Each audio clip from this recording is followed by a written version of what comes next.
je n'ai pas eu cette chance-là. Mais par contre, c'est Dieu qui m'a donné ce travail.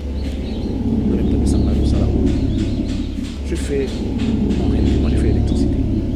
Je fais des stages. C'est pas seulement je fais des stages, je n'ai pas fait du facile. À cette époque-là, je voyais Papi Mboma venir chercher ma rousse. Il a posé dans moi ma mission. Mais mon amour, tu es king. Il y a king. Non, mais mon cher, il faut passer tout ça. Le lendemain, king a côté ça na kati ya sousanga na kiosque moi la qui banda na place ba ya ka aussi reposer so ça niveau mais la moi j'ai na pause et tout sousanga tout ça voilà histoire vraie king il a encore envie de retourner. Je me suis inspiré de l'émission du Marus. J'ai dit Marus avec les fonds sonores, l'émission il parlait dessus, tout ça. J'ai introduit l'émission comme ça. Là c'était Grand K, c'est Global Télévision de Ronald Leroy. Grand K veut dire Grand de Kinshasa n'est pas de passion. Normalement à l'époque, il y avait Grand K BCBG, il y avait Grand K Maison Mère Ona Kutaka. Il fallait maintenant voir entre Kofi, Viva et Wazekwa qui venaient de sortir. Ah, il faut n'avoir pas Kofi. Ça va. J'ai dit on peut Kokati. Il faudra 2 heures avant l'émission pour nous préparer, tout ça et tout. Dans Kotaka, il y a RTG à Boé, à Bandomé. Fille vraiment, tout passe, il y a l'émission dans le lenga, tout le temps, il y a l'émission moi. Tu dis bonjour à mes côtés, on dirait Kake.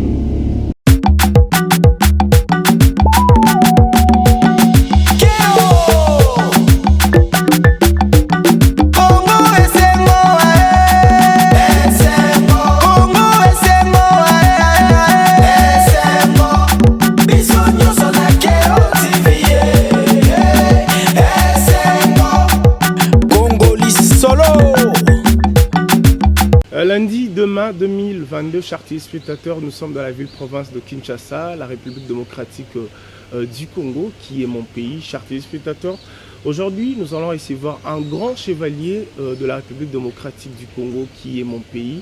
Il est un grand animateur culturel de l'Afrique et puis pourquoi pas de l'Europe, parce qu'il survole tout le temps le pays. Et puis, il habite ici à Kinshasa. Voilà pourquoi aujourd'hui, nous allons recevoir Charlie Prince, un grand dénicheur de talentueux de la République démocratique du Congo. Il est chroniqueur de musique. Voilà pourquoi je le reçois aujourd'hui pour parler de son parcours et puis pourquoi pas de l'actualité culturelle. Charlie Prince, je te souhaite la bienvenue. Bonjour. Bienvenue. Merci Jean-Cy de Honda. Et je suis très content de me retrouver devant vous, si vous permettez. Pour répondre à vos questions. J'ai l'habitude de poser des questions aux gens et aujourd'hui je suis ici pour répondre aux questions. Ça ne vient pas tout le temps, mais bon, je suis content. Je ferai de sorte que je sois à la hauteur de vos attentes et que les gens qui nous regardent puissent retrouver quelque chose de notre part par rapport à cette émission d'aujourd'hui. Je crois que ça sera bénéfique et fructueux pour ceux qui nous regardent. Ok. Et voilà, donc je rappelle à tout le monde, il est chroniqueur de musique, il travaille chez Dizzy Amori, chez l'excellence Aaron Ilunga. Aujourd'hui, si la chaîne Dizzy Amori est suivie, c'est grâce à son émission Impression. Donc je crois hier, on avait suivi cette émission, il avait reçu Ferregolani Kaburoni, le Padre, un grand artiste de la République démocratique du Congo, un artiste totémique, figure emblématique de mon pays et puis surtout de la culture musicale, c'est très important. Mais avant de poser quelques questions des actualités, parce que hier il avait reçu Ferregola, mais Bato Baotalabiso, qui est votre mentor, qui vous a initié, qui vous a encadré pour la Ozalelo? Ça paraîtra, je ne sais pas, prétentieux, audacieux en même temps. Moi, l'initiation, l'invité. Par contre, les gens que j'ai pu regarder de loin, qui m'ont inspiré, oui, on a vraiment aidé. Moi, si j'essaie de faire mieux, c'est parce que j'ai beaucoup regardé Mandachiro. Okay. Ouais, je ne vais pas revenir trop en arrière. Je pense qu'il n'est pas trop récent, mais ok, ils appellent Kalamingité, je prends Mandachiro. Il m'a vraiment inspiré, son calme sur son plateau, la maîtrise de son plateau, des questions réfléchies, il laisse l'invité parler, il sait quand est-ce qu'il peut interrompre, quand est-ce qu'il peut poser une question, et il sait tirer des sous-questions par rapport aux questions et par rapport aux réponses de son invité.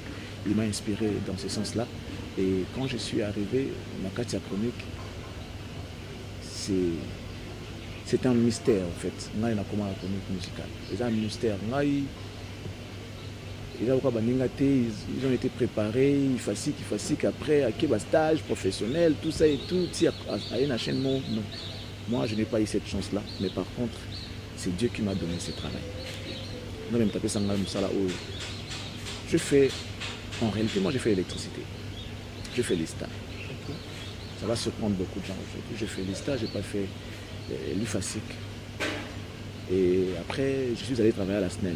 J'ai commencé à Brazza. Quand j'ai fini mes études, à Brazza, à Soproji, où j'ai été chef d'équipe là-bas. Vous êtes congolais? De père et de mère, c'est tout. D'ici, hein, il faut le rappeler, congolais d'ici. Okay. Moi, j'étudiais avec un ami, na Istawana, à congolais à Brazza. Alors lui, des fois, je travaillais pour lui dans beaucoup de choses au fait dans l'université. Je l'ai beaucoup aidé. Alors lui était à cheval entre Kinshasa et Brazzaville. Des fois, famille, il faut aller surveiller la famille là-bas, revenir ici et tout. Alors, pendant son absence dans l'université, on a Sungaï. Tant aussi si ma classe, il y a qui n'a pas de tant qu'on a écouté que ce projet, il a besoin de techniciens pour la réhabilitation en Brazzaville à cette époque-là. C'est comme ça qu'il avait fait appel à moi, Charline Denis, Yarano Boye, tout ça et tout. Je suis allé, j'ai passé mon test et le chef a s'appelé Nanga. Du coup, on a commencé à nommer un chef d'équipe. On a réhabilité l'électricité, une grande partie. Depuis dans l'électricité publique, il y a pas ça. Après la guerre et tout, j'ai été là, j'ai participé dans le travail. Et après, comment qui le chef a moi mingi, comment qui moi jalousie et tout, et il y a que ça là qui pour ne pas dire qu'il y a un malade, je m'abstiens. Il y a le bango, na comment là. Mais ceux qui n'avaient qu'à me faire soigner dans le Bourg, malade ici non. Si je me dis bon, le roi n'a dit qu'il n'a zongi la boulot, son a commis qu'on a zongi.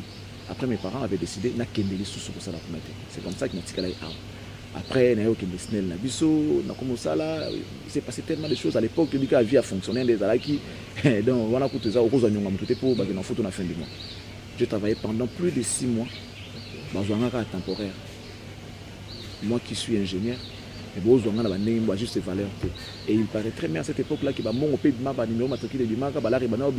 les chefs de l'époque, transport comme des temporaires. Et j'avais trouvé ça injuste. Bon, je préfère arrêter dans le continuer à business, à tout ça, en communication Congo à l'époque avec l'arrivée de RTL, Celtel à l'époque, je m'étais lancé dans le business, communication, vente, achat, SIM, parce qu'à l'époque on vendait même des cartes SIM utilisées au numéro, moi c'est là, comme ça les manettes téléphone, téléphone, et bien bébé à remettre en marché. Donc vous êtes agent de terrain, sur le terrain? Oui, je travaille pour mon propre compte. Ok. Mon propre compte. Après, je suis comme dealer.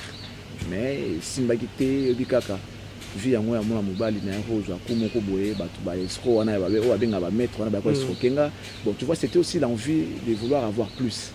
Ba singa no mo so tikara 1000 boye na tenager o comme na ba 10000 ba ni na ah pourquoi pas na sala ngona bimsa mbongo pona comme dealer na ba Celtel wana à l'époque. So ta numéro na ngeza 99 06. Ça commençait par 01 02 01 yaki ba autorité. 0D, tout ça, 03, et ça, tout ça, 06. Donc, parmi Batu Yali Bosso, donc je me retrouve parmi Bango. Donc, tout le numéro, c'est comme souvenir comme ça à l'époque. Bon, bref, et Simbate, je suis resté à la maison, sans boulot, copé à souter, bon, tout et kinda, natika mabo, pas mané, feraïmba. Avant, on a un qu'on a ça la raté. Après, bonjour. On a la famille, mais que vous n'avez pas frère. Il est mon jeune frère, mais j'habitais chez lui. À cette époque-là, il habitait Mongafula sur l'avenue Wassaloussou, quartier Massangambila. Non, je crois que les gens de l'autre côté vont se retrouver. En tout cas, on s'est retrouvés. Il louait le plan où on a marié ce monde. Déjà journaliste. Pas frère. Il avait une maison, une chambre, un salon. Il était marié, à l'époque, il était encore célibataire, mais il travaillait déjà dans DGC à l'époque, qui est DGI aujourd'hui. Les frères vont au travail, moi je reste, le boulot a été avenir dans le flou, quoi, sombre, donc on n'a même pas les bosses, même pas sur les années. J'avais déjà ma fille à cette époque-là, j'ai mené. Donc comme il y a que moi, tout ça, ce qu'on a dans la musique, et puis vivre en standing. Bon, je ne rêvais même pas ce standing-là à cette époque-là parce que dans la moté. Ils allaient dire qu'il y a un minimum. Ceux qui avaient besoin de pampers, à l'époque, vous avez dit couche, je sais pas. Ouais, couche. Épingle et tout ça et tout. Ouais. Donc à l'époque, Azang a tellement milité, Azang a tellement limité, mais au sein, on est une volonté d'âme dans le été. Je suis resté chez mon frère pendant un bon bout de temps. Tout là, on a un ambé tout là. Mais il y a un dans l'épreuve parce que mettez-moi en épreuve, viens-moi à l'obana, moi j'ai saisi comme Nzambe. Il a étudié comment. Mais pourquoi lui travaille, moi je ne travaille pas? Pourquoi il faut. Ça n'a pas de jalousie. Mais c'était une question. Il y a le Nzambe qui n'est pas mon Nzela. Bon, ça va. Tel est le cas. Je préfère dormir par terre, une sorte de rouler, l'Anzambe va passer dans la sanga et l'eau dans ça. Je n'ai même pas de cas qui n'a salika. Sacrifice. Sacrifice, voilà. Naobi, naola nambe touté, naola nasi, na tapi nasi, zambe l'accent et l'on en ça. Tant que l'accent a été, je resterai ici. Na tapi nasi. Mon frère m'a posé cette question, mais pas bien. Il est en vie, ton frère. Si, Charlie Moscou, le docteur que je salue, il est en vie toujours na DGI, à tout ça là. Tu avancé dans le niveau pour tout ça, à son acquis à cadre na DGI. Mais mais pas oh là, oh non, je voulais pas naïf ça, et naïf ça peut déranger. Non, la préférence là, on a un peu à l'aise, là, on a moi ça là, moi. Secret à Yanga Nzambe. Jour moko na lala nazolota. Bon, les chrétiens peuvent appeler ça vision de balobaka, vision, mais nga na lobi nazolota. Dans songe. Ouais. Nga na benga bongo pour nazaki na degré spiritualité élevé. Maintenant c'est aux gens qui nous suivent, qui nous regardent, ba soki zalaki nini. Voilà. Nazolota. Mutu mo zolo balanga lamuka zwa papier na bic. Na makambo oyebisa yo okoma. Dieu m'est témoin. À l'époque, mon frère avait la table à télé où il balusara TV, il changeait ma position. Alors, dans le tiroir, je vous dis, sous mon sommeil, je me réveille, je regarde devant moi, dans ce tiroir, je trouve un papier duplicateur et un stylo. Qu'il avait mis, je ne sais pas. Moi, je les trouve là. Sur un papier duplicateur. Non, dans le tiroir, je vois ça. Là où on met les magnétos, tout ça, voilà. Na fungo liango boye, ba ouvrant na moni papier duplicateur na stylo. Ba ndo ditenga makambu naza na ba kwiti na nga ya pongi et j'écris. Na bando comme ti pongi zunga na live singa non c'est pas encore fini, réveille-toi, on continue. Na komi na lali. Non, réveille-toi, dernière partie. Demande-moi quoi? Impression. Joseph Jésus Marie. C'était au fait un cahier de charges pour une émission. Ça dit, moi, mon émission est conçue par Dieu. C'est vrai que tu as la réalité, mais cette émission-là, déjà n'époque où ni journaliste, ni chroniqueur, j'ai écrit un cahier de charges. Impression.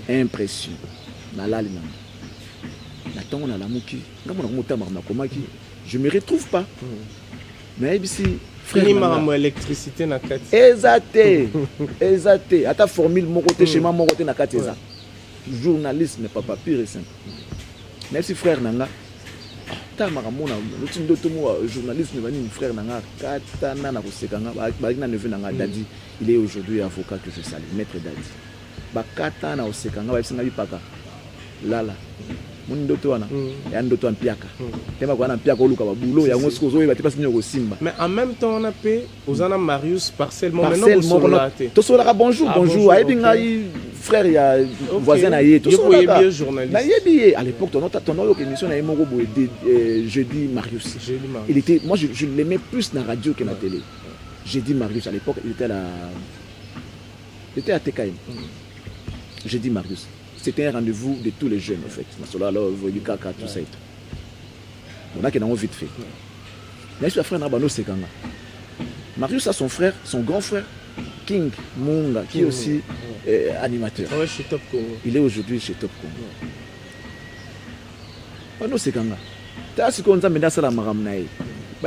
Marius Koutou a ça là déjà. A où tu as congé, un mois. A zongeli boulot, il est en train de tâtonner. Bon, il y a quand même pas dans la wana. Au salaire le côté, au satana camarade monté à journaliste, à tel côté, à tel côté. Au coma, journaliste, pas grave, Bossana. À cette époque-là, je voyais Papi Mboma venir chercher Marius. Chez Marius Ayate, il venait parce qu'il y a frère, il venait chez mon frère parce qu'il était jeune, il y avait master, tout ça. Il venait chez mon frère, ton sur l'année, mais tu es quitté, puis dans la banding à la profondeur. Mais je voyais Papi. À l'époque, Papi travaillait avec Didier Mampassi, chargé à communication, Didier Mampassi et tout. C'est comme ça que moi j'ai connu Papi. Marius a travaillé à la radio déjà. J'ai dit Marius, mais Papi, il va finir là-bas sur la table, il va ceux qui ont évité mes bases. Il va y a Marius.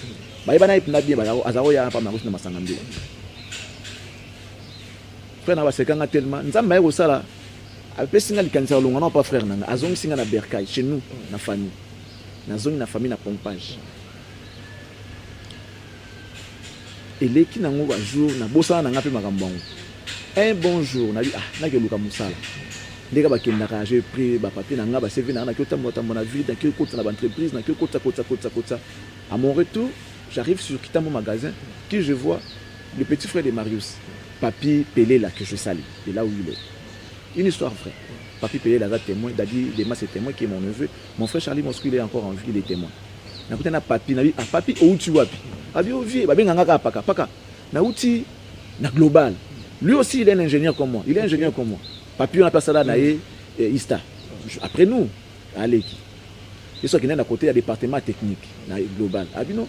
Na uti kuba funguli radio mo kuna na global na avenue de la Gombe na boy muto gérant kutu mutu no na ni king munga na papi na pe na projet na moi de mission boy mais mona mutu na king na ko benga king munga. Oh mais mon cher il faut passer tout ça. Le lendemain na ki king a kotsa na katiti asukisa na kiosque moiaki libanda na place bamba yaka se reposer so sali oyo mais moi j'ai na pause et tout asukisa na wana tout ça histoire vraie king il est encore en vie beaucoup tourner asukisa na kiosque bon, mon cher, attends-moi ici, à côté de ça, dans la kiosque. Et c'était devenu bon, il y a un kiosque, King, à ça, on a soit bimi, à gérer neti bureau na ye mutu na ye. À limiter peut-être oui, bah sur ça je ne sais pas. On a évité on a proposé que na linga kapé boulot, mais il y a compte ça na quantité, à sous ça na kiosque wana. Un jour je viens, King Azalati. Maintenant le directeur des programmes de Global TV à cette époque-là, en même temps, il y a une radio, à qui kozwa rafraîchissement na kiosque wana. À chaque fois, il y a kamona nga pe na bi na ngate que c'est lui le directeur, il y a pas mon aka jeune moi ya kana po. Lui, il avait une vision sur moi, il y a télé parce qu'il me voyait un peu présentable et tout. A tout ngabi frère. Oyaka na mona ko au sala musani. Ngabi te na yaka pas frère na ngamo na ngana sa msa journaliste ba nini na kati mais na yaka pas frère na ngaki nini. Na frère après c'est comme ça que ce monsieur s'est dévoilé que non c'est moi le directeur des programmes. Bon suis-moi. Et les jours yango les jours la planification pour la casting le lendemain. Bon casting des alobes. Je ne sais pas si ça va qui na sala tonde nini. Na na casting wana. Bato ensemble avant casting à l'époque DJ Cheris qui est chez Digital Congo aujourd'hui. C'est mon compagnon, on a commencé ensemble avec. Tout naïe. Bato ba mona ka ki neto ya ki na o asala fasiki wa sala nini ina tout ça ya outil campus ta communication. To yebana te. Ngana utana ngaba mamba clé mamba schéma mamba nini tout ça to kutana casting. Toutes les questions qu'on a posées là-bas ko ba tunanga na zwa. Makamu ya journalisme. Ndé na zwa pe na yebité. Maman Catherine Zouzou Mbombo. Il est mon colochon avant Akiwana. Monsieur Clémenza honorable. Il est un coordonnateur à Global. Avec d'autres, il y a Ifasik. Basala Kiwana, Basala so casting bon, élocution, tout ça, ma question en rapport avec le journalisme. J'ai battu même certains bana Ifasik Basala Kiwana, na casting. Tu verras une trentaine de personnes. Va retenir 15 autres Tigalaki. Parmi les présélectionnés, j'étais là. 15. Bolekano, Buno, Bokin. On a appelé l'époque où on a Mirador et Bini, bêta radio. Ce qu'on a global. présélectionner biso na côté ya liboso. Deuxième étape, vous devez faire on a qui mu adam monio pe oui. Jour na casting amona yenga mais to sola te. Les jours et la nuit to kutana pe to sola pe ka te. Na yeba ici c'est bon. Vous devriez normalement enregistrer ici au cabinet on est émission moi ya radio de bossa là. Mais bayoka introduire ningo développer et puis ningo conclure et au moins 5-10 minutes. Mais si vous le quoi toujours na chaîne ça là déjà, vous ne pouvez pas enregistrer là-bas. Mon temps qu'il ne peut s'enregistrer et pas naïe, vous avez besoin d'un support, tout le cabinet, oh ça là bien, on peut les retenir. On a associé à performance depuis quand la qualité na linga excellence na musa na. Na bi enregistrer. Et là mes amis sont allés s'enregistrer dans la radio cassette na bango direct. Déjà son ils allaient bien té, moi je suis allé dans studio Meko juste pour lancer l'enregistrement à 5 minutes nga. Je payais de l'argent. Dans studio Meko chez les PDG Lyon et maquette ça. Tout un abat studio ingénieur hollandais, n'a ça le mot le maquette mo le 5 minutes. Bon orienter nga. Et puis non $50. On a monté na $30. Mais c'est na pesa. Et au moins 5 minutes au boyambe. Parce que une prise. Je me suis inspiré de l'émission de Marius. J'ai dit Marius avec les fonds sonores, le monsieur il parlait dessus, tout ça. J'ai introduit mon émission comme ça. Et donc, intro, mon robot et développement. Et puis, conclusion, à 5 minutes, j'ai fait un truc super. Où, parce que ça a support CD. Lobi na on a présenté CD. Bani ba na cassette, bani na banini, sur cassette, ma traite on a ngo EAT. Le chef a dit, na opino cabine na ndako. Mais au bana ba CD, je peux les écouter sur place. Ba ti ba CD, yanga sko moni, ba film ça qui au moins qui sonne, ba travailler la kaka, ba travailler son, ba personne, ba teka bon dire déjà une émission qui passe à la radio. Le monsieur qui m'avait pris le directeur d'Asonabi, au ça déjà. Je ne l'avais pas dit qu'il y a un ingénieur pour il faut qu'il écoute ça. Ça a été. On a vendu déjà dans mon tour arrêté déjà. Papa, tu es à la 5. Entre autres, Didier Chéris, bon, Bino, Boria, Bobanda. Je suis rentré, comme déjà, arrêté les jours où ça a programme, ils ont un rapport avec la sur place. Là, on a raté faute de transport, on a un moyen de transport au Moussalate.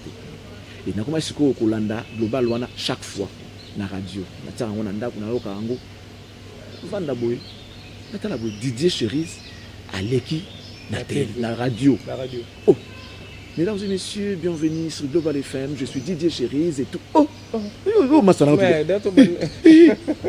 lobi nango makolo na ya boye mais yo zalaki wapi directeur asimbi mutu mais franchement tu étais où na directeur na transport programme basi ba signer moi va changer sous exact nga na lalit na lela lo wa moi na lela pina na binzambe ça tout na sali passe na yoki na bando lela asinga non attends bon tu pourras m'accompagner aux assistants na nga na émission na radio yo accompagner moi je suis soulagé. Dans les kakata. Comme lecteur, il y avait texto. Il avait une émission dans la radio, pendant les cas du lundi, je ne sais pas au samedi ou vendredi, de 16h à 18h. 2 heures. Dédié texto. Dédicace par texto. Lui, il anime. Vous envoyez vos textos, il lit vos noms, il met votre chanson, tout ça et tout. On a choisi un simple lecteur là-bas, texto. Ça l'émission, bon, on va voir du côté de Charlie Prince, il y a des messages qui sont là. Charlie Prince, quels sont les messages qui ont envoyé les messages? Et moi, je lis les messages. Et qu'est-ce que je fais? Non, mon directeur, nous avons monsieur Jean-Sylvie Wonda qui a envoyé son message. Il demande la chanson telle pour faire plaisir. Nabwaki Batunanga. À l'époque déjà. Nabwaki Batunanga. Bref, un jour. Les messieurs, on a commencé l'émission avec lui et on va lui rappeler alors qu'il est chez maman Catherine Zouzia. Alors, il ne pouvait pas couper l'émission. Donc, l'émission devait continuer, mais sans lui. Mais comment faire? Bon, je prends le risque de te laisser l'émission. Tu sauras animer. Là, je vais essayer. Si tu as cité verte, cité poum, pour la base, ma casse, pour la bafle, la barre, pour la kakai. Tant qu'il y a qui, n'a si qu'on a vu. ce sont jeunes là mon sang moi énergie wana yeso là déjà alors ça on a ndé moko bien mais trop logique na sona na moi qui moi libo moi moké tant na yé nous mesdames et messieurs au microphone Charlie Prince tout ça vous nous suivez de partout c'est Global FM na petite fréquence pas na Tenzembo à l'époque et le comme Kambo Bimi je sais pas si Nzembo nini yango wana Nzembo wa Kalabo je sais pas dis-moi maison mais examen je ne sais pas si Nzembo moko boya JDT boye na ça olinga mingi faut ça examen na tia ngo soke betia mo na kitisi volume ngamo na pomper na koyema na biso epesa makambo directeur azonga na fief na epa azonga so azonga va na moi place na wana pour une première ba ici mais jeune mo animé après yo wana jeune na mystique oh ya solo aza mystique ayemba ka kutu dazo yemba oh yemba ndenge nini ya aza mystique lobi na ngo siko aye boulot tout ça la naïe abi toi tu animes moi je lis les messages tellement qu'il était là na kena ngona ndenge ya sala malembe nazo banga tout ça et tout eleki na ngope azongi ba ese te abanga ki yo tikela ye lisusu za mupanzi yoka le jour où lundi à Singabi et comme 14h 15h abi non moi je sors tu vas animer l'émission ba benga so madame na kei tout ça fais-le bien ye akesi ko na base na ye wana ba yoka ensemble papa na zwi liboma na latina nyata eloko wana ya ko yemba ba vocal na zo nyata ba bisi yoki ndeko na ka komeninga message papa sali mutu boye ba to na bango ko tindanga ba kombo na bango Christian Banzo, je le salue. Il est aujourd'hui directeur des programmes chez 10e Rue Télévision. On a travaillé avec lui à TVS1. Et puis voilà, et ça lié plaisir. Ah bien non, mais je préfère Nastikilaï. Ce que tu as rataki, quand on a gris, mais dans une émission, il y a tous les jours dans la semaine, dans la semaine. Et puis c'est ce que j'allais faire Master. Émission Baby, École Mabanga, il est trop musicien, il est trop boyé. Baken nango na bandenge mobika place au côté sika ba créer danga ba blog tu na suka nango ba boto na émission directeur senga bi je vais t'épargner né na moi amoyo ke ba oyi na yo tika na récupérer émission quelques fois ne ba lo ba les malheur est bon ba longo linga na radio na pandi nyaka ko na songa ko tanga quelque temps après ba na besoin ba to na TV yo ça le côté ke na TV c'est comme ça que na qu'est-ce qu'on a TV alors à la télé il y avait donc tu as commencé la télé na global bah, il y a un concept comme le Lozamba. À l'époque, là c'était Grand K. C'est Global Télévision. Grand K. Grand K veut dire Grand de Kinshasa. À l'époque, il y avait Grand K BCBG, il y avait Grand K Maison Mère Ona Kutaka. Il fallait maintenant voir entre Kofi, Viva et Wazekwa qui venait de sortir. Pour le que l'on peut avoir bon pour ça. Pas proposer essayer de voir entre Kofi, Wazekwa, Viva. Kofi maman ça va musicien na jeunesse na TV ngana kokaité. C'est comme ça que j'ai contacté Wazekwa. On a commencé cette histoire avec Wazekwa. Grand K PIV. C'est moi qui ai imposé ça dans le global. Tu m'as dit Grand K PIV. Première émission na ngai avec Jos Diena. Wazekwa c'est na ça na nata la ngezo le kananga na roya. Ba ça la ngona plateau. Tu vois là on a bagina excellence. Parce que nous sommes en André, histoire en Zalarato, parachutara, moi j'ai changé beaucoup de choses. Nakuta à l'époque fond vert mais fond bleu. Fond bleu, il y a aussi une incrustation. Soit vous prenez les images à la bande cassette, vous frisez à la télé, vous comprenez. Vous allez soit vous prenez les affiches, vous collez na mire, il y a plateau. Et puis il y a un foufou, vous collez la affiche. C'est des coups à l'époque, tu as une cassette, tu as une CD bon aux angles pour quitter la CD bon à plateau. Bah affiche, on dirait église. Je préfère utiliser les décors naturels. Émission avec sortie. C'est bon, tout ça là on chez. Mais tout ça là on est.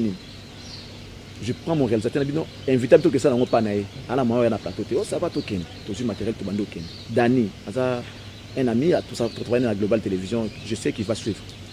C'est mon premier réalisateur, c'est lui qui a réalisé ma première émission. Tokoma na quartier Salongo à l'époque, j'ose habiter Salongo côté à Betty. Tokiti national bi noko fungola nga caméra awa. Pété, photo moi pas tout fanda bien abi fungola nga caméra awa. Ce que vous appelez aujourd'hui télé-réalité, mais comme télé-réalité, moi je l'ai fait depuis 2004. Émission Tobanda on a Salongo. Mesdames et messieurs, nous sommes dans la commune de Lemba, précisément au quartier Salongo. Nous sommes venus à la recherche d'un artiste et musicien évoluant au sein du groupe culturel PIV qui s'appelle Jos Diena. Mais on ne connaît pas exactement là où il habite. Aidez-nous à chercher ensemble avec vous. J'annonce l'émission comme ça. On dirait, ça dit, maman, ça va l'inspirer. Maman, beauté, la caméra. Écoutez. Monsieur, bonjour, oui, bonjour. Toujours le cas, Jos Diena, naïebi été. Nandenga lelo, bokangami binemi. Autour de messieurs, bonjour. Toujours le musicien Moroboya culturel PIV comme on est Jos Diena. Ah, Jos Diena. Ah, naïebi été. Écoutez Toliki. Papa bonjour. Eh papa naninga TVT. Maman bonjour. Maman papa ngaza maman nanga na osala nanga. Ezokota. On trouve un jeune. Ouais, bonjour. Toluka Jos. Ah ouais, bah, tout ça. Ouais, c'est rien autour de sa vocane. Ah mon kiliango liboma. Succès. Il nous amène jusqu'à chez Jos. Coco. Ah Charlie Prince. Tout à l'heure, il y a bien cinglé avec ta guitare. Ah bon, t'as la main, tu peux s'en imboter. Ah na tata moi lich. Bande émission. Ah courant peut en parler. T'es là à niveau. Courant zaté. On peut pas aller le faire ailleurs. On a dit ok c'est bon. J'avais déjà pris contact avec Salomon dans la galerie Saint-Pierre. À l'époque galerie Tex Africa. Fantastique Brune. Je salue Chantal Bolenga. Na Jeanne Mbole. Première émission dans les côtes c'est déjà là $70. Première émission. On a fait un envoi na copo. Première émission dans la vie côte ça $70. Jos a bimi a na BMW moko série 3. A démarré en BMW boy batterie là. Photo tindika. Et là. Papa, caméra soit. Là. To tindika mutuka ya Jos na caméra. Bou et pedi pe moi mi dinga pe bimi bou tokoti. Imagine, so va bisi en lelo. O sale bongo, o trikenga. O bebani, o diminenga. Tokoti, to no sola Jos nzela banda salongo ti itex Africa. Ça dirait bozo on solo là. Pendant que nous on parle ici, caméraman soit n'ingazo soso nanzela azui, angazo échangeur azui, angazo boyazui et nous on continue l'émission. Tina fantastique, ça n'a pas été kitoko makasi. To kota boye, eh Jos Diena, ba eko yamba salon pinda que non canapé awa mesa kuno bas netika na salon poto. Ba eko yamba, eh Jos to sepela no mingi, tout ça et tout. Et papa ok tout fan bon bah ça la souki juste solo et bon bah j'ai bango bah j'ai biso bah j'ai ambiance en salon une émission aussi c'est le même jour au faux émission des Ghana soir on n'a pas eu le temps de monter cette émission là et les cas bruts émission les cas bruts bah monter un côté et puis mon directeur a demandé à ce que bah zong ça en pamba et on a zong le voir détente en zimbo atis borwan bah cette émission c'était la meilleure émission globale à cette époque là il a renvoyé tout le monde du plateau allez dehors allez tourner dehors. Comment mon toya débutant à ça l'émission pour les cabines, tout le monde dehors. Ça montre déjà l'expertise. Pour comprendre, Naza qui est inspiré et puis Naza maïe. Na époque on a kaka, na ko boire que na malade à lokolo. Pour benga lolomba sur l'époque tu étais comme on a sagini. Na nazo ango déjà parce que jalousie bani na tout na terrain. Mon eka que Johnny ngazo kende boy. Na ko chouchou ya directeur. Deuxième émission dans ça on a Gesak na maya njito na vito tambo likola mai to naviguer na maya mjili likola boîte. Émission de la boîte na mai to tambo la mai njili ba ba pêche. Dans ça l'émission bon. Donc moi j'aime innover. Après ça là qui est directeur na ngai olongwa kuna ayo que font la planète TV à papier et compte. Singa toi tu es mon produit, je ne peux pas te laisser ici. Bon il va Valère na yote je t'amène avec moi. Il m'a amené avec lui. Tant que comme on peut au salam ça là peut bien. Tropicana à l'époque, papa qui bandait au Monanga, Abinon, il a besoin de moi. Je suis allé à Tropicana. Dans l'école, dans Tropicana, après une année, pour me faire ma casse, je souffrais. Il n'y avait qu'un seul faisceau, dans Ipen, dans Gilles, dans Pigeon. Il y a un faisceau direct, il faut tourner. Il y a un montage d'attente pour le journal, donc j'ai trouvé ça un peu, après, il n'y a aucun de RTG. Parce qu'à la mission, il y a un RTG. Et dans aucun des wana kaka na combo émission impression oh ça la maraté so et na chaîne oh so que non bon chaîne des émissions na go ba changer ngo combo tout ba changer émission ngo ba pisa ngo connotation na bango ngana tambola na impression na partout tilelo c'est pour te dire que ça nzambe impression ena ikenda planète TV bandimiango Tropicana chez Kibambi andimiango et que RTG bandimi yango na longo RTG na kena ngo planète RTVS 1 bandimi yango 12 ans je sais pas 14 ans après na longo na kena ngo 10e riz bandimi yango ngana ozwali solo mo boné ba te solo on va en profiter yozali na RTG na rali solo mo bezara na jour mo boye ozara na émission ozara ya yote na yokoka ba masolo mo boye il fallait boya mbaso kofi olomide ba yo bella sur place ba tinda yo so ke chamai na mutu qu'est-ce qui s'est passé parce que ça ma solo Toyoka mais ce que yo mo rosa présent. C'était quoi? Kofi avait un problème avec la RTG. Après ça, après un moment, bon, on peut essayer de se réconcilier dans PDG plus ma ville, l'excellence que je salue. Alors, il s'agit qu'après un bon bout de temps, après on a posé la TV, parce qu'à l'époque, RTG a une moto, on a tout bosser, Kevin Kaswawana, les gars, ils tout fait, tout flamme. Kouti Abdallah, Boulot, 33 Chitenge, Kouti, Nakuta Ranani. je sais pas Julinga la Hélène na habité tout mon bon Evelyne Kamo Lopez on dirait y a même moment na biso je sais pas Hélène bon Hélène auto kendenga na ye et na kei nga na auto kom papa fallait ce Kofi aleka Kofi siko ba se réconcilier na début ya semaine a autant la ki azela ti ba weekend abanda ba émission à mon loin bonne émission mon côté ya pembeni awa ba c'est que non émission ezaka ya Charlie Prince à l'époque il ne connaissait pas trop ah non mais moi il y a pas de problème l'essentiel ça n'est qu'à bien ma les gars tout ça na émission bah c'est bon OK bah tu n'as contact à Kofi bah singa non benga Kofi bo na benga Kofi n'expliquer non Charlie Prince oui je sais tout ça on a préparé l'émission avec Kofi bon j'ai fait mon conducteur na côte ici bah ya mon aga qui na yamba Kofi fallait za la ne bango ne ba yamba Kofi otare muntu yesi quand même mais nya yamba Kofi parce que Kofi a comme le internet ba ça na Kofi na éviter nous on a souffert pour na yamba Kofi et puis c'était pas facile tout le monde faut na yamba Kofi ça va j'ai dit on peut cocotte on a fait 2 heures avant l'émission pour nous préparer tout ça et tout na kotaka na centre ya RTG aboy na bandobé fièvre vraiment lili tout passi na émission nazo lenga mutu de tapina de donc na émission moi était tu dis bonjour à mes côtés na on dirait kake na fandaka na olenga bo siko Kofi akota pitongo za piwa bien siko makele la kobika ninga ya kana grimace ya kana ngona mais mutu nango explosé toni petit là c'est vie nazo bela atana d'absuma mais non bela note vous bela note zoga maïtse na mutu ndo bana ndingo na puis voilà écoute kana c'est le vieux qui me dit ça et puis na vandi je fais les parallélismes na ma parents va être biso que mai ils ont un pouvoir mai ils ont la puissance à chaque fois que tu te retrouves devant une situation très compliquée aux maîtrises en côté tu peux faire ce genre de pratiques là en qui cité ça peut te libérer dès na kena robinet na zumai na sukoli mutu na nga na osa musana na pona lesa famille nanga oya oluka ngai bakuta na mai soka mela ngote balambela ke lo na mai soka asukolaka asia pola mbula donc mai yo ekabola biso na zumai na tene longi tant na papier mushwa na opangusa mai pona tia poudre na mata na plateau na papier na opangusa na mai wana mutu paseke na zonga na etana nga normal na tia poudre na nyate mission na Kofi na biso carton. OK maintenant après ça pour comprendre la réalité, c'était naturel, tout ça. Est-ce qu'aujourd'hui, nous avons Charlie Prince, on est makato, au salé laka, ma gris-gris, aux alélus. Bon, quand on dit mato, au salé, la dépend de la croyance à Moutou, na des graves fois. Alors, monsieur Zalakaya, tout soit dans la famille, pour moi, l'esprit, il faut quitter un esprit. Misuma kasi karadon, il y a bundara même na bando qui n'a pas de ça existe. Il y a un pèse. Parce qu'il y a des gens, parce que oh, et salanga, c'était provoqué par des gens. Ils ont une naturalité. Maintenant, va provoquer à Yango. Ça veut dire que ça existe. C'est au contraire, Yango, à cette époque, il y avait même, au salara boulot danger, mais au voile. J'en suis le haut au salara danger, aux amaïs les formés, au père saraté. Aux amba contact à bien té, aux amba tabi approche à côté, parce que tu es voilé au moins en arrêté. Il faut que l'on la voile loin, au la vie non normale, pas mon aïe. Nous, on a vécu ces genres d'histoires. Voilà, on a voit le bêta danger, mais soit on a ensemble, soit on a magamu sous, c'est clair. Soit tu t'attaches à Dieu, soit tu l'occupes, mambo, ambassade qui pour ça là, c'est clair. Il y a que 2 possibilités. Soit tu as Dieu, soit aux gens la pratique wana. Pour y ba oyozali, pour qui tu ergo sum, connais-toi toi-même. Voilà. Donc so mi yebi oyozali, oye ba mambo ça là.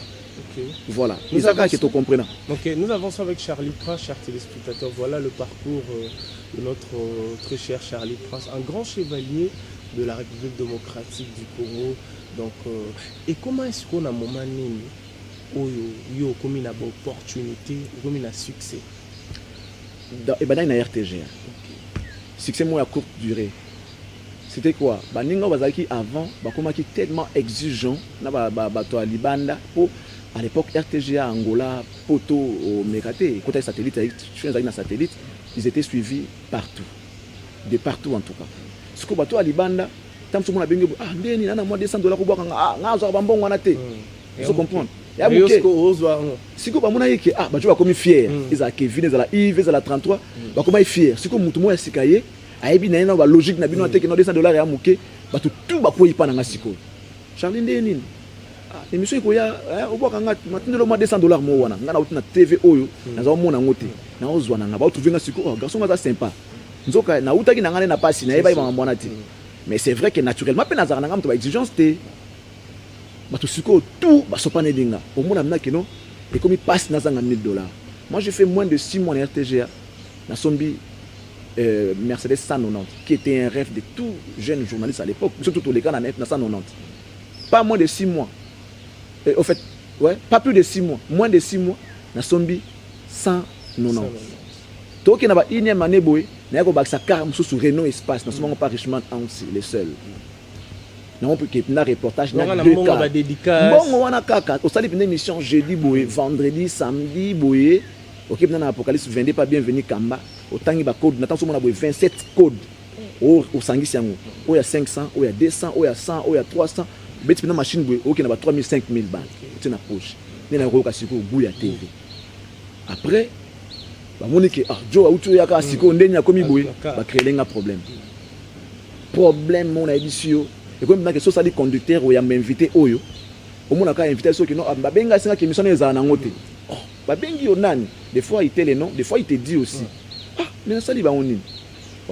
Je suis autant pour ça le bongo. Émission, il est quitté tôt, il est quitté émission sans invité. La réunion à lundi, benga une incompétence. Azoko Kausa, Moussala, il n'est pas à la hauteur. C'est comme ça que Bakrilanga, pour moi, bon, tu vas suspendre pour une raison que je ne connaissais pas, pour une durée indéterminée. Je ne sais pas si tu vas dans la pote. Je sais 8 mois dans les TV, tu n'as pas parlé. Je suis formé dans le Tiginanga. Souci, je suis bon, katani mbala mo batu ba opito ba kati. Bango pe ba intérêt. Ba kati. Je mon vanda na car nazoka nzembo ya loko kanza. Partir au bout du monde. Tu connais la chanson là? J'ai oublié les titres. Les paroles la kati nzembo wana ezoloba. Partout où tu peux aller, il y a la vie. Tout au fond de toi, même si la flamme s'est éteinte, mais il y a encore étincelle morézanam, on appelle flamme, mais il faut linga. Mais il faut les vouloir pour comme ça, étincelle ou la flamme. Pour le peu de temps qui nous reste, donnons le meilleur de nous pour comme battre la vie. Ça veut dire que la vie elle est partout. On a RTGA, chaîne parce qu'à l'époque, RTNC, personne ne pouvait aller là-bas. Fonction publique. Caméra bien té, image malongate, malongate, personne n'est rêvé la RTNC. Vous avez qu'à RTGA, soit Raga. Mais on a déjà RTGA qui était dans moi, l'icolo, et dans moto à l'époque, là, dans quelques temps après, Forêt, qui était le new DG de TVS1, à Obenanga. Oh non, Nini. Nengo sa chaîne moi bandi sika ta na outil world ozong sanga na mboka multiplier l'énergie les sous na boyaka après batu basinga te o le vanda boy mais faut que tout OK ndaka na okaka tout ça et tout. C'est comme ça que j'avais accepté na kanda ce habité bien vona kende na démontrer de quoi je suis capable na OK ne siko TVS1 ba fonga siko muté ba pesinga espace ya jalousie au sala pina musala.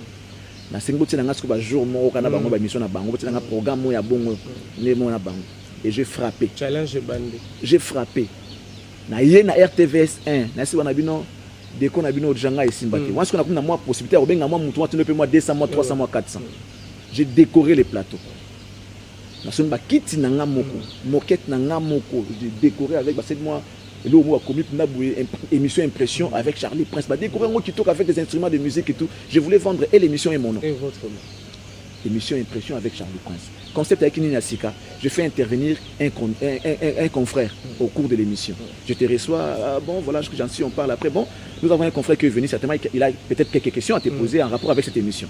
Nabimi, j'invite les confrères à 22 questions, 3 questions à Bimi. Et après, moi, je récupère l'émission. Je l'ai fait avec Blaise Wanga, Gaëtan Vandal. Na benga Blaise Wanga qui était à l'époque Naraga. Oh, conception bien. Il y a ça là on dit nini. Tango ya zongi a sombi sur bâche a commis RDV rendez-vous des stars avec des blaisons Wanga et Kenda Bongo. Dès le kuma omone émission basali design émission telle. Dieu m'est témoin avec toute modestie. Nga mutnaya na yami. Après mutuna benga yo nana boduka pa commis catalogue ça fait nana boduka ba comment pe bongo atepe photo na ye nga na banda yango. Je me rappelle, la troisième émission, Maman Tchalamouana, dans MG30, on a mis tout, mais pas Maman Tchalamouana. Ayamba et Penda Boy, tout ça l'émission. Papa Claude Machala qui appelle. Boaka Papa, Azotalayo, Papa Nani. Claude Machala, Limbingazo. Ah, ici Maman Tchalamouana qui Boaka Papa, Azotalayo, Papa Nani. Check-it. Au niveau. Boaka Papa, Azotalayo. Ça montre le travail. L'émission Nani. Qualité. Et Kenda Bongo. Et puis moi, autre chose, Nous avons une grâce un peu plus particulière, en fait. Bandeko tout bas René Lelo. Il y a une révélation dans ça. Bandeko tout bazar Lelo. Si tu veux, tu me cites les noms. Ils ont succédé à quelqu'un. Émission moi ils ont combo. Yo oye. Émission on a ememi yo ok. 90%. Vous comprenez 90%, voilà, pour ne pas dire tout. 90%, bah ça la bongo. Seulement nga peut-être dans une chance on a été, tout dans une grâce on a été. Je me suis forgé moi-même.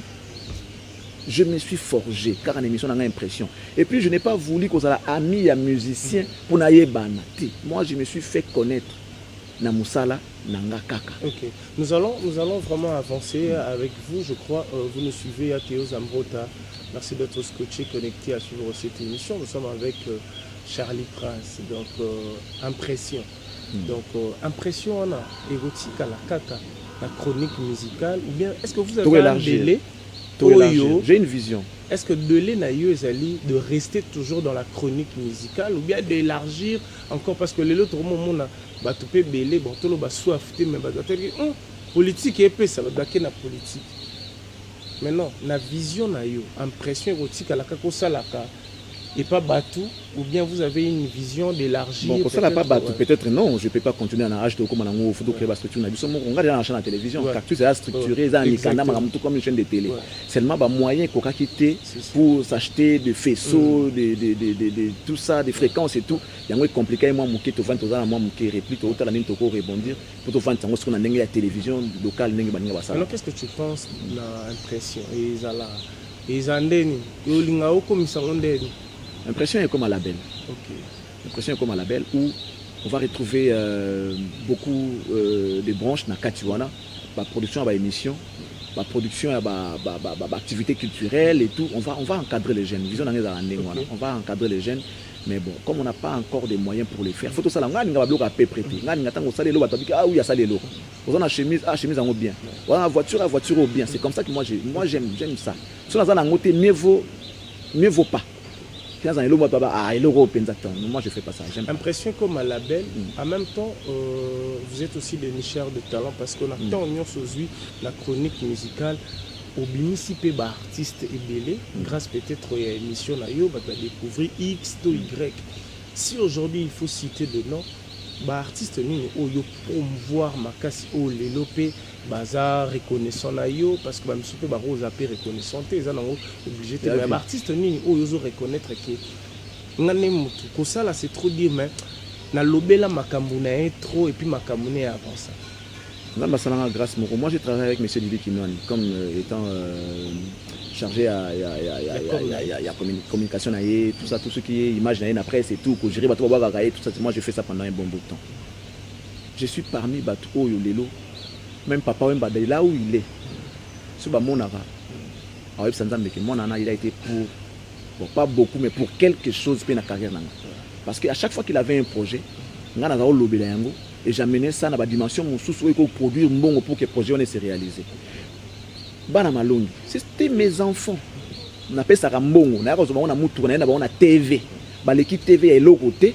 On appelle ça Bango. On a ça place pour vendre na maki. Bana Malongi. Vous voyez, échappé, Jolé Noir, Archange, Wadiri. Ça dit Bango wana. Papa qui est dans la charge wana. Il y a Bana Malongi. Henri Noël Témoin. Mes amis comme Didier Lacoste, JDT Moulopoué.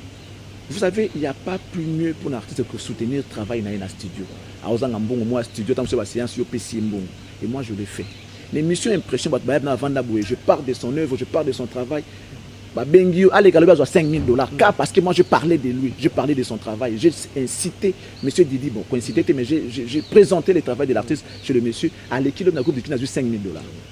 La course en a eu, du JDT à Zoa. C'est le scram. La génération n'a pas de c'est vrai que Angolais peut s'en belé. Oui. Angolais Mboka Oyo adopté Mboka Oyo Monisinga bonheur la vie. Et je suis aujourd'hui comme un prince là-bas. C'est vrai aussi, vous êtes commissionnaire à votre voiture.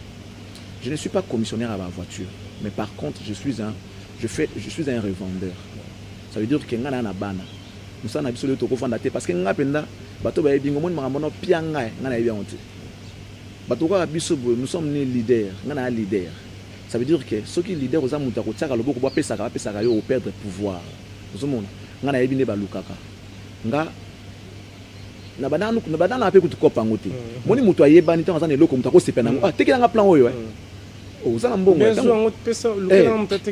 te nga kutela na lukela nga mutu te nga baluki na pesa nga lukela mutu te nga ezala keno atekela nga plan oyo ozala mbongo combien pesa nga autant aso mona moi ki Charlie Prince moi abiki non mutu ayebana apesa moi primo ko bosepela oyo kelengi tango sombi mususu mutu susu asepela nango susu nako comme ça on peut cop c'est comme ça nga nakota na business ami tuka nakosomba car nanga na oteka ngo na kombo nanga na tambo nango mutalinga ngosombi na kombo nanga et puis je vais encore acheter une autre so ça na misao ça na bongisi ngo pe bien après na koteka pesa normal pour la survie ya bana nanga parce que musana so oboyebi ke so landika ko kende ko senga ne mokile kuma lelo o sambo ne ngaza ne bat balinga nga te bele bongo so na zala mutabongo ne na sambo ka bako salut na ba capture de quand batinde di bato tanenga sengaki ba aya ko vanda pa nga bana inertie so ki 20 kwa zana kabele 1000 francs obomona ngo te parce que na mutablo wana te donc mieux faut na lukala na teka ta mituka bongo. Charlie Prince, vous êtes dans la chronique musicale parce qu'il nous reste quelques petites poussières de minutes. Il y a une question, vite fait, pour la bateau Brota Bissou. La différence, pourquoi vous êtes pour X et pourquoi vous êtes contre Y? La prise de position n'est pas contre la déontologie journalistique, non. La prise de position, tous nous devons, je demande, j'exige même aux journalistes d'avoir une position. Nous devons nous aligner du côté de la vérité. C'est-à-dire prise de position et au côté de Yabosolo.